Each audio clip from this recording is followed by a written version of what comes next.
Today we have with us Dr. Aloka Hedao, a highly skilled pediatric ophthalmologist and squint surgeon. With her expertise in diagnosing and treating complex eye conditions, especially squint and pediatric eye problems, Dr. Hedao has been transforming lives by restoring not just vision but also confidence in her patients. She is known for her compassionate approach, precision in surgery, and dedication towards advancing eye care. It's truly a privilege to have her here with us today to share her insights and experience. Let's welcome her.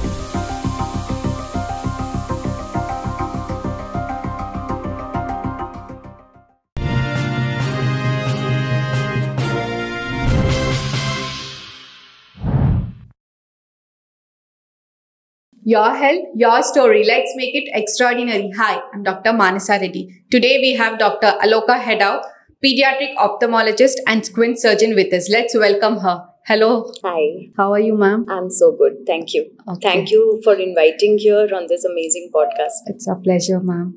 So, generally pediatric ophthalmologist here, right? So, what are the most common causes for ophthalmology issues in children? Yes. So as we all know, children's eyes are so sensitive. And one of the commonest causes of eye problem in children is refractive errors. Okay. So that means glasses, basically. So we call it as myopia, hypermetropia, astigmatism. Then another common thing is squinting, which means crossed eyes, very commonly called as mellakanna. And this also is a common problem. Again, another problem is because of sensitive eyes, allergies, eye infections, pimples or styes, and eye injuries. Children are very, very prone to injuries because of their height. So these are the common problems that I see in children. At what age you do see? So, as a pediatric ophthalmologist, we want you to start screening your child from at least 18 months of age. So, the first eye checkup should be at 1.5 years of age. And if the child has been born premature, premature born babies have eye problems much earlier. So, the first checkup should be within 1 month of age, which is known as ROP screening. And that is retinopathy of prematurity screening. It's a retina screening. But if that's normal, then yearly ones, starting from 1 year of age, eye checkup should be done in children. So I see most common age group is around 4 to 6 years of age where the eye problems start happening. And so preschool checking and then annual eye screening is a very good idea for your children.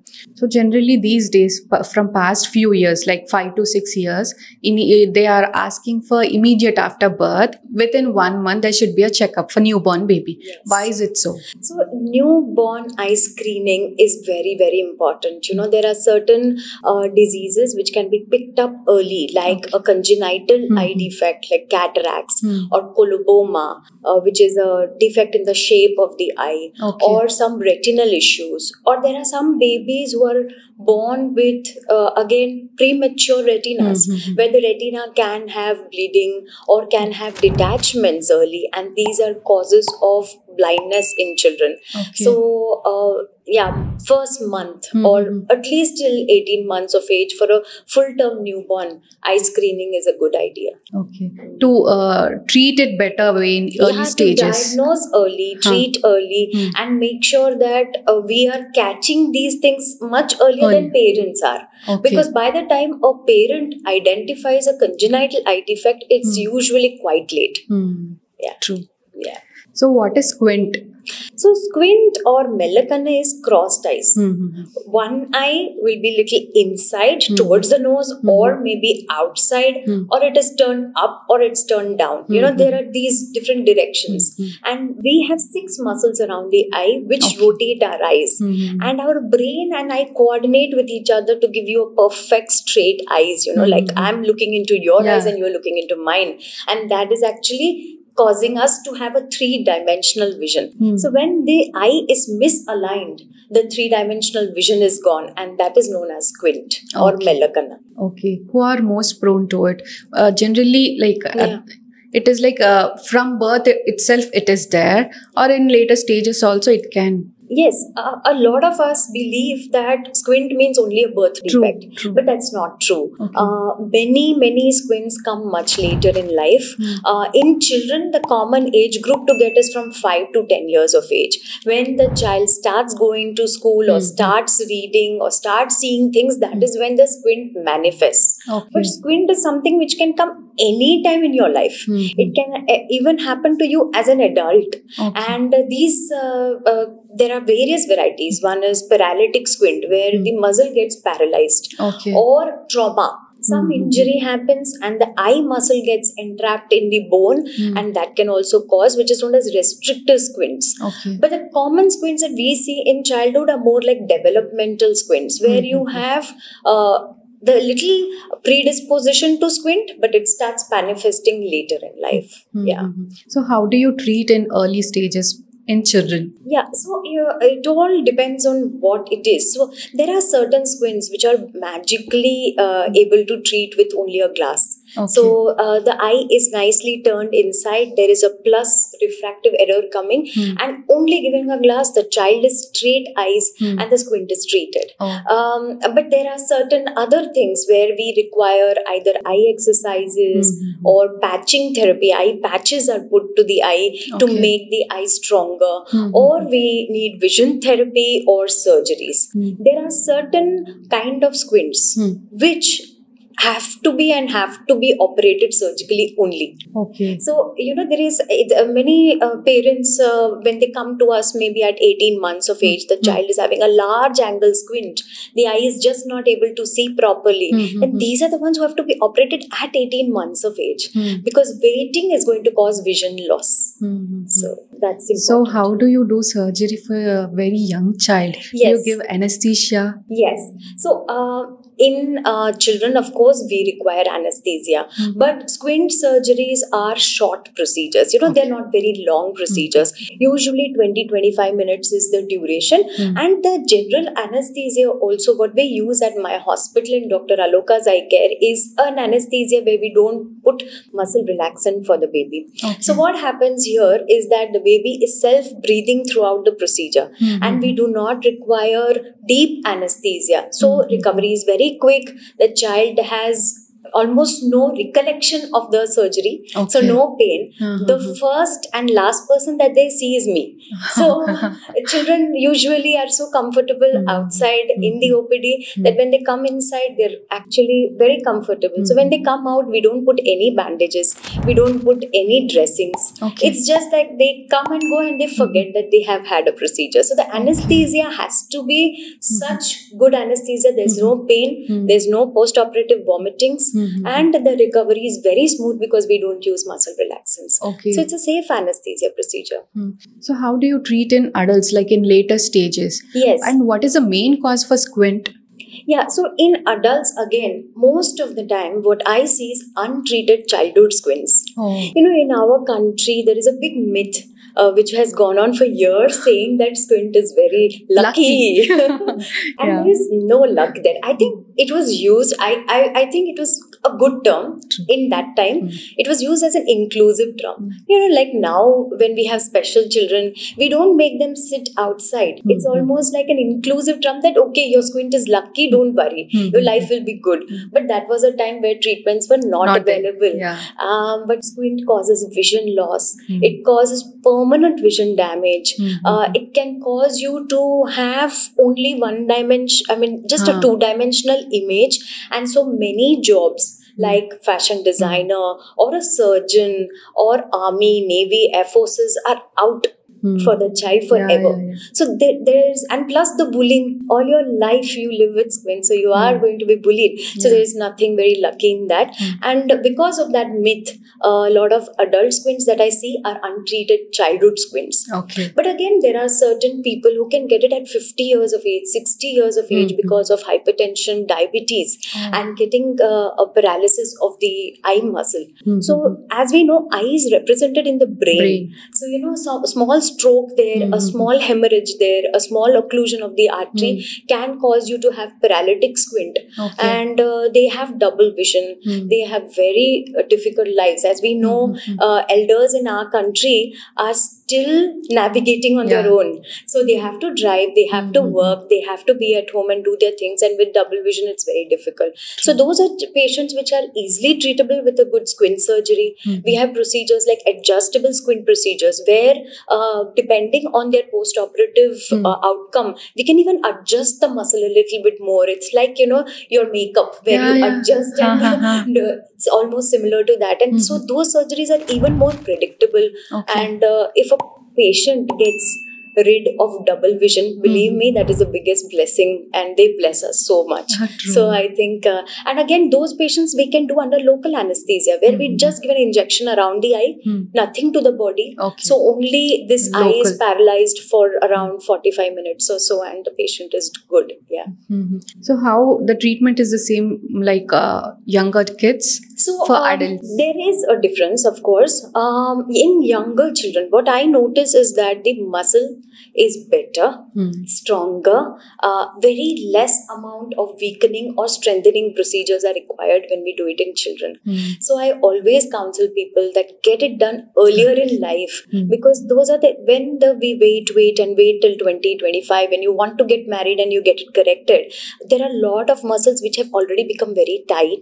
There are certain muscles which are overacting. There are certain which have lost action. And believe me, it's all about the brain. The brain is used to a certain position of eye. So whatever I do with the muscles, if the brain is suppressed one eye, or if one eye has lost vision, you are never going to have cosmetic outcome which will last lifetime. So recurrence rate is more if patients are getting surgeries done later in life compared to earlier in life, because the brain is very, very pliable in your childhood. If I get the eye straight, the brain accepts both eyes' vision improves, and it keeps the eye straight. But if one eye is lazy, has lost vision, or is suppressed, the brain is not going to accept images from this eye even if I make it straight. So long-term results don't happen many a times in adult squints. So there might be chance recurrence chance in adult squints, yes. In pediatric squints, most of the time, the earlier we operate, recurrence risk goes down. So most of my patients would last a lifetime without having a second squint surgery done.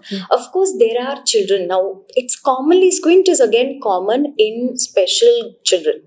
Children who are having autism or who are having seizure disorders, developmental delays. Now, those are where the brain and eye coordination is very poor. And if this basic fundamental is not that great, these are children who can re-squint and may require second or third procedures for squint correction also. Generally, what do you suggest for those kind of parents? So first thing, I would say, sadly enough, a routine eye checkup only is not done for these children. And many children have refractive errors like myopia, hypermetropia, which is just because the child cannot express, and they are, difficult to handle for a routine ophthalmologist. So they are usually said, okay, they get the physiotherapy and all the other therapies done, but eye is not focused. I see as old as 14-year-old children who have very high minus eyesight, which is not even diagnosed. So no glasses are tried. So I would tell these parents, please go to a pediatric ophthalmologist. All of us in this country are trained very well to take care of special children. So we can do a proper eye test for these children, and every children deserves the eye to be straight, It's not only about how you look, but it is about the vision. So we need to give them that straight eyes. And squint surgery does not have much of a post-operative care, unlike any other surgery. You're not worried much about infections. You're not worried if the child pokes the eye or rubs the eye, because special children do that. So those are very, very safe surgeries to get done. So post-operative care for parents will be very minimal.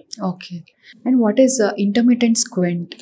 So many a time squint can be like, it comes sometimes and it doesn't come sometimes. Parents are very confused that sometimes when the child is seeing, the eye looks great, but then when the child is lost in thoughts, or when she's looking at TV, or when they are focusing on far objects, suddenly the eye is diverging. This is known as intermittent squint. Now the worry here is intermittent squint will become a constant squint if left untreated.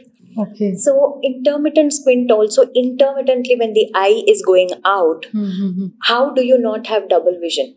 You don't have double vision because brain is suppressing images of one eye. So it keeps suppressing, and then it goes into constant squint because brain is not bothered about that eye, right? So it keeps it outside, and then it becomes a large angle constant squint. So intermittent squint also should be operated early in life to get the fusion mechanism back and to activate the brain to start accepting image from both eyes equally.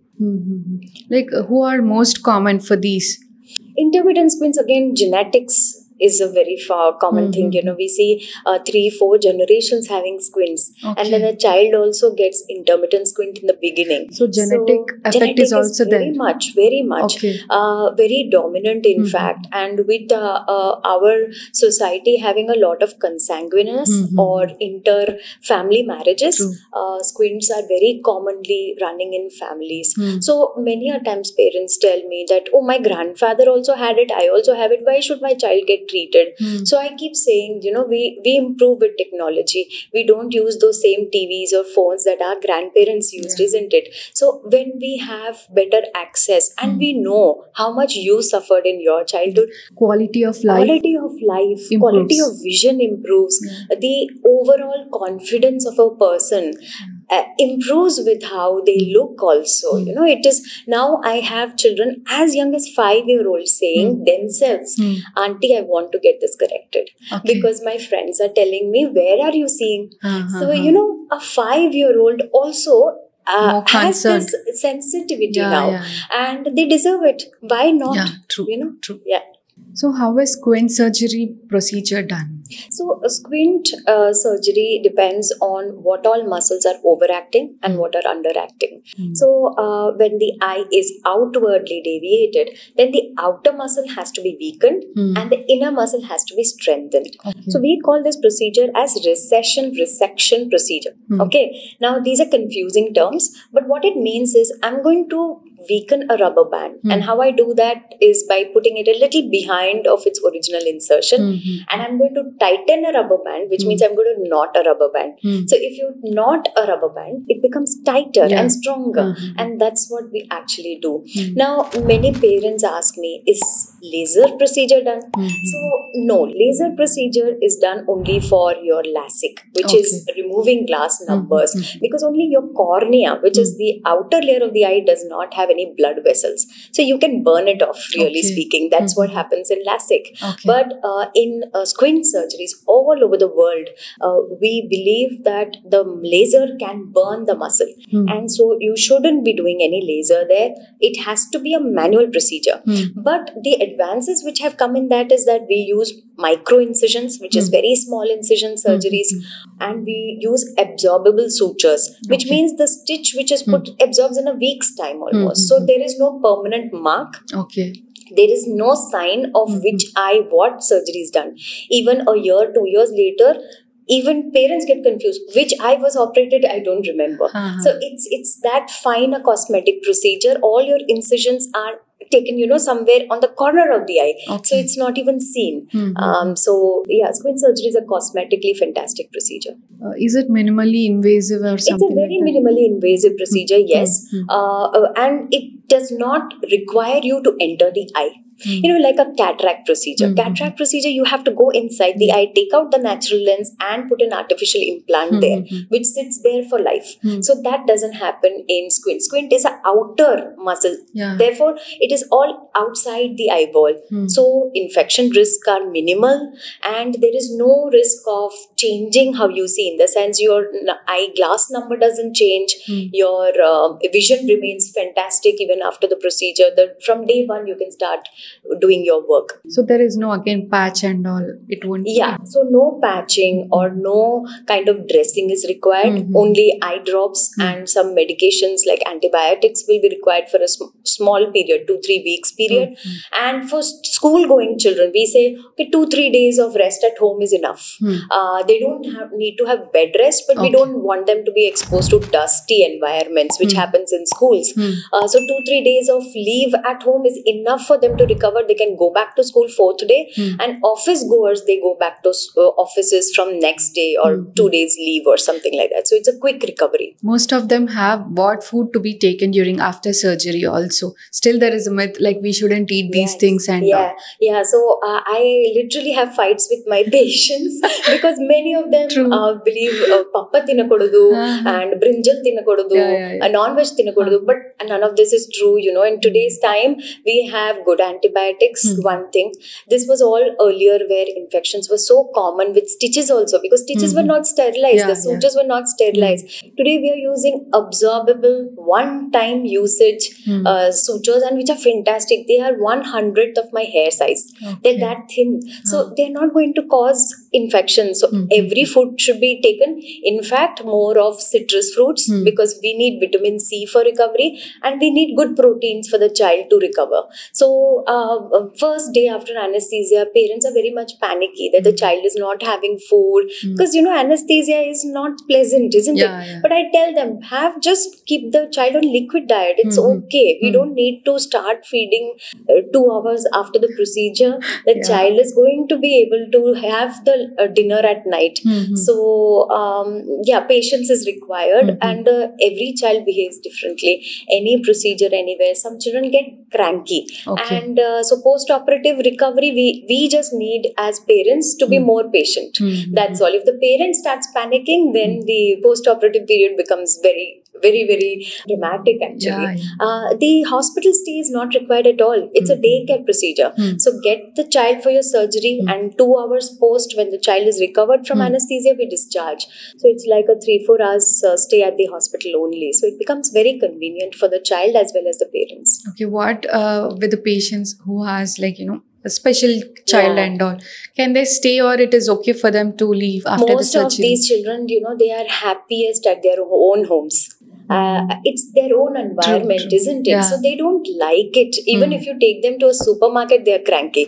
So once they are out of anesthesia, they've had a drink, they are able to tolerate liquids, and they are not very fussy. We tell them, you don't even need to put eye drops for the first day, because we give enough medicines during the surgery.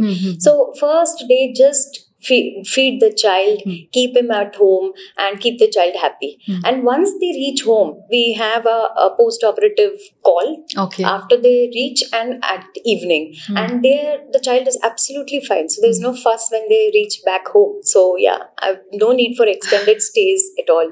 I love the way you do, the follow-ups, have the child and all after the post-surgery. No, that is a most protocol. of them doesn't do that. Most of the hospitals doesn't do that. Exactly. No, I always, I have treated children like it's my own children. And if I have had a vaccine at any hospital, I would like somebody to tell me, when the paracetamol has to be given. Because as a mother, our brain fogs, we've been mothers, so we know how things work. And when the child is cranky or crying, you are yourself crying. So you don't remember the post-operative instructions which are given in the hospital. Sometimes, So we always make a point to call in the evenings also. Once things are settled, we again tell the instructions. And then thankfully, we have 24/7 access to us all the time. The parents can anytime call us. So that makes their life easier, and our lives also easier. True.